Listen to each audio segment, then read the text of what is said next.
Le Japon prévoit d'augmenter son taux de natalité en baisse en finançant des programmes d'intelligence artificielle qui aident ses citoyens à trouver le parfait amour. À partir de l'année prochaine, elle subventionnera les institutions locales qui mènent ou préparent déjà des projets utilisant ce type de technologie pour mettre les gens en relation.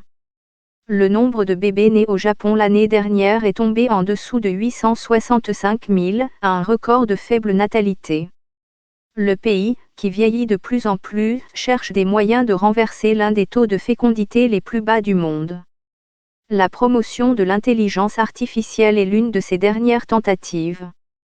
Le gouvernement prévoit d'allouer plus de 10 milliards FCFA, 2 milliards de yens, soit 19 millions de dollars US, aux autorités locales pour stimuler le taux de natalité, a rapporté l'agence de presse AFP. Nombre d'entre eux proposent déjà des services de mise en relation à l'aide de ressources humaines, et certains ont mis en place divers systèmes d'intelligence artificielle dans l'espoir d'effectuer une analyse plus sophistiquée des formulaires sur lesquels les utilisateurs communiquent leurs coordonnées. Certains des systèmes existants ne tiennent compte que de critères tels que le revenu et l'âge, et ne fournissent un résultat positif que s'il y a une correspondance exacte. Les médias locaux rapportent que le financement est destiné à permettre aux autorités de mettre en place des systèmes avancés et plus coûteux qui tiennent compte de facteurs tels que les loisirs et les valeurs personnelles. Nous envisageons en particulier d'offrir des subventions aux gouvernements locaux qui exploitent ou conduisent des projets de mariage qui utilisent l'intelligence artificielle, a confié à l'AFP un membre du cabinet.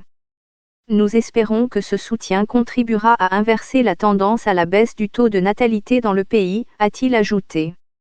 Le temps presse, la population du Japon devrait passer de 128 millions d'habitants en 2017, son pic, à moins de 53 millions d'ici la fin du siècle. Les décideurs politiques essaient de faire en sorte que la main-d'œuvre embauchée dans le pays puisse faire face aux coûts croissants de l'État-providence.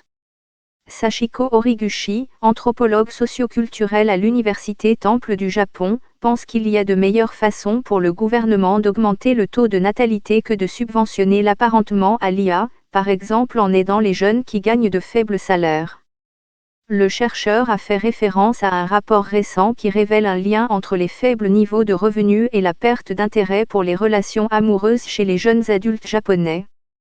Si nous devons nous appuyer sur la technologie, il pourrait être plus efficace de fournir des robots pour s'occuper des tâches ménagères ou de la garde des enfants.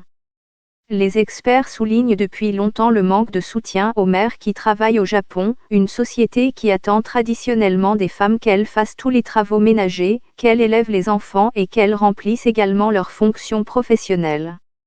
Le gouvernement a déclaré vouloir encourager davantage de femmes à travailler à temps plein, mais l'écart entre les sexes s'est creusé ces dernières années.